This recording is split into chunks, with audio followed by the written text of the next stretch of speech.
32 countries are covered.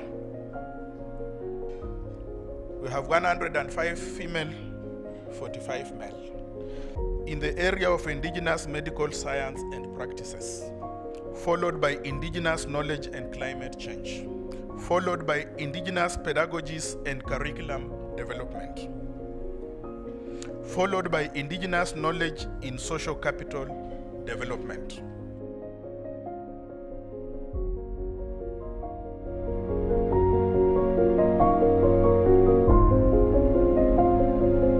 So I'm inviting you to think through the politics of knowledge production.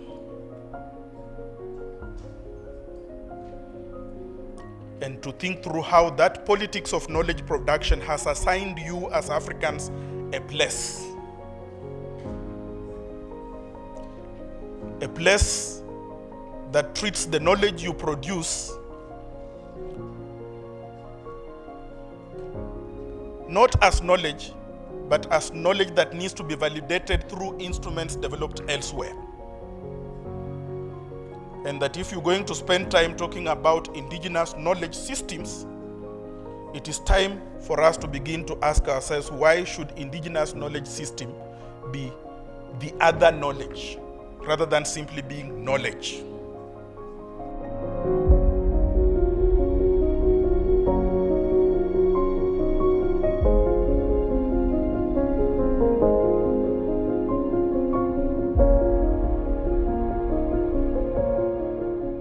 My own first time Codestria event was in 1998, I think. It's been a journey. I was very much like you, and I will be sharing a little bit of that journey. And I want to encourage you to say, when you join Codestria, you're not coming for an event. You are joining a community.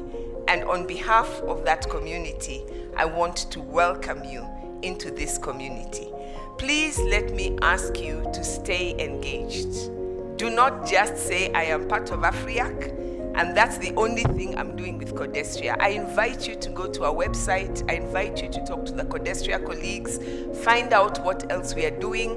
I invite you to go back to your universities, in your own countries, at your own institutions, in your own regions, so that you realize you've joined a family.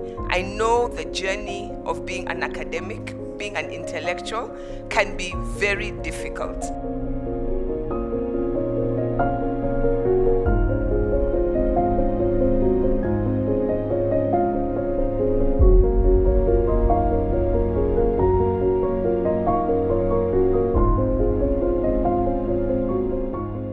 Nous avons appris à ce qu'on appelait, quand j'étais jeune, l'école des Blancs, l'école française. L'école française, je dis, n'existe pas. C'est l'école d'inspiration française en Afrique, parce que c'était l'école des indigènes. Et les indigènes, c'était d'abord les fils de chefs, de là où je viens. Quand on parle de la colonialité de l'État, c'est-à-dire qui conceptualise et qui a la responsabilité politique de tout cela, c'est que vous voyez, si vous prenez tous les pays francophones, toutes les constitutions ne sont que des répliques de la constitution de la 5e République française. Et aujourd'hui, à ma connaissance, il n'y a pas encore un seul où il y a une assemblée constitutive pour dire nous allons penser et conceptualiser l'État chez nous en rapport avec ce qui existait. Or, vous voyez que bien avant, pour parler des savoirs, tout le monde a entendu parler de Tombouctou. Beyond Tombouctou, c'est un livre d'Ousmane Omar Khan, quelqu'un de notre communauté. Donc les savoirs existaient chez nous, l'État existait chez nous, les formes de pouvoir et d'organisation de la société existaient aussi chez nous.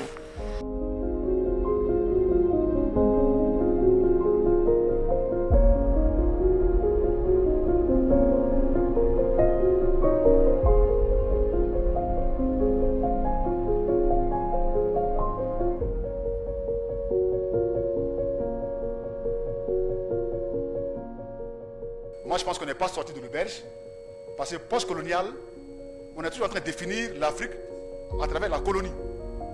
Voilà, post-colonial, pré-colonial, colonial, comme si notre destin d'Africains était décolonisé. Ce en quoi je ne crois pas. Donc je ne parlerai pas pour ma part de bibliothèque post-coloniale, je parle de bibliothèque simplement africaine. Donc, bibliothèque des savoirs africains tout court, on n'a pas à s'identifier par rapport à la colonie. Nous sommes des Africains avec nos valeurs ancestrales, nos traditions séculaires, notre univers des sens, nos cathédrales des pensées. Donc il est clair que dans ces conditions, il est possible d'avoir une voie authentique d'accès à la connaissance. Et c'est pour celle-là que moi je plaide pour une bibliothèque pas post-coloniale, mais une bibliothèque africaine des savoirs tout simplement.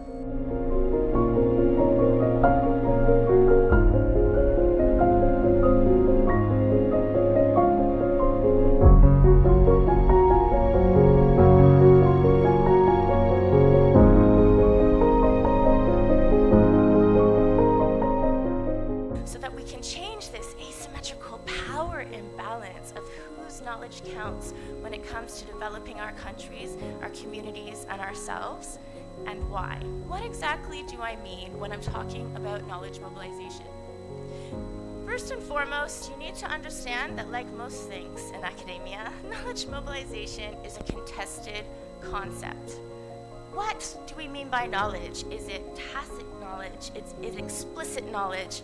Is it, the knowledge that comes from our cultures? Or is it empirical evidence through, Western research that counts?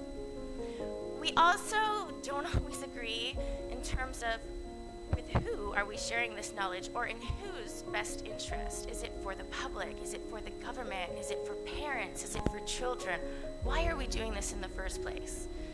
And for what purpose? How do we think this knowledge is going to be used? Is it going to, solve a problem, create a change? Is it going to be used for policy or for implementation of that policy in practice? We also disagree in terms of what context we're supposed to be doing knowledge mobilization. Who is responsible for this work? Is it governments? Is it the researchers themselves? Is it practitioners and our teachers working on the front lines? And what technique should we be using to do this? Is it policy briefs, guidelines, toolkits, maybe a talent show where there's a message hidden inside? And then what is the impact? What is the effect that we're trying to have?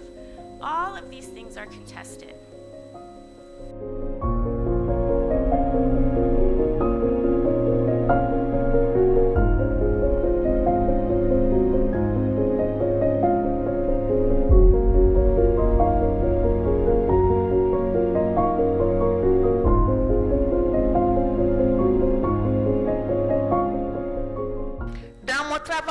À l'UNESCO, nous avions un programme qui s'appelait MOST, Management of Social Transformation. Dans ce programme, parce que MOST veut dire, dans les langues slaves, notamment dans la langue russe, pont, nous avions développé réellement une approche qui met en avant le fait de ne pas travailler pour les décideurs. Comme elle a dit, l'inclusion, ce n'est pas un moment, c'est un processus. Mais cela est valable aussi pour le décideur. Parce que quand on construit une problématique de recherche avec un décideur, qui a lui-même exprimé ce qu'il voulait pour la co-construction, quand on co-construit avec les populations, et quand on a un processus de recherche qui crée la confiance entre les différents protagonistes, et qui crée des ponts entre les différents protagonistes, on n'a pas très souvent des difficultés à faire accepter le travail.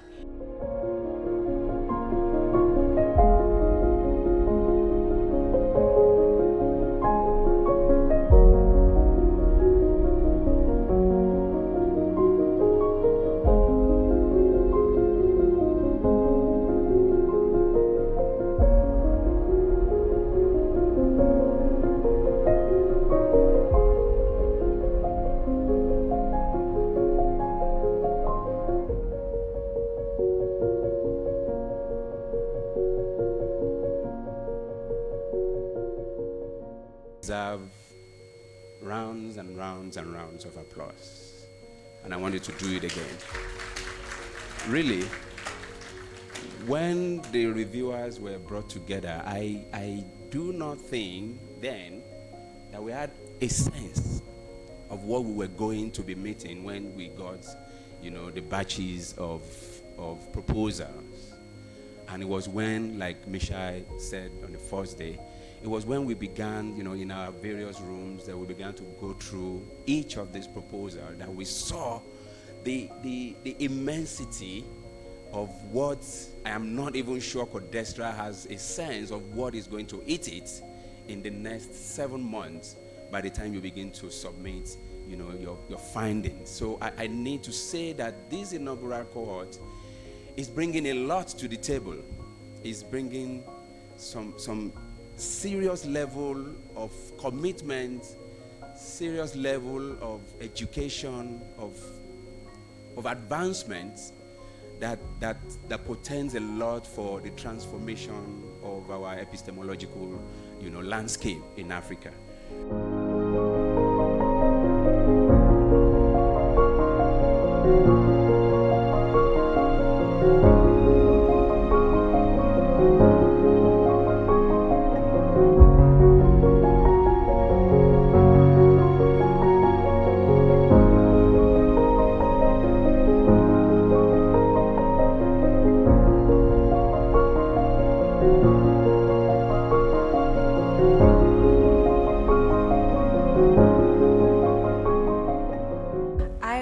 To touch on the one about herbal sustainability or sustainability generally, since we are talking about potentially extractive practices here. I think that's very important to consider, especially regarding the fact that we're going to go back and really hash out our ethical considerations. I think that would fit in perfect there to start addressing in our concept notes. That being said, the terminology varies, but I believe it's called ethical scaling. And in any industry, that's taking something effective in one space and seeing how you can spread that for wider use. We'll definitely look into that and make sure that we can frame something tenable there.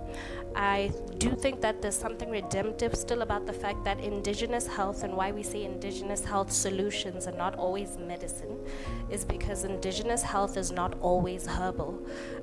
There's a lot of healing interventions we have that don't necessarily lead to taking something. I still think that's a very Western clinical way of thinking about health.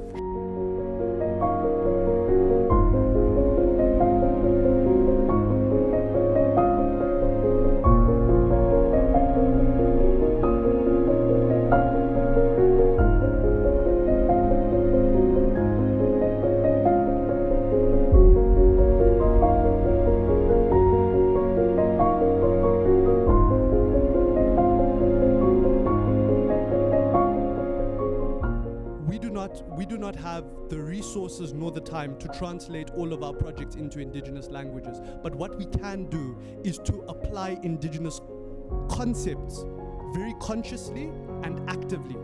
And in doing so, we want to present the knowledge holders as the authorities on these concepts. What we are doing is merely providing a platform for these concepts to be expressed, but more importantly, for these concepts to be in conversation with one another.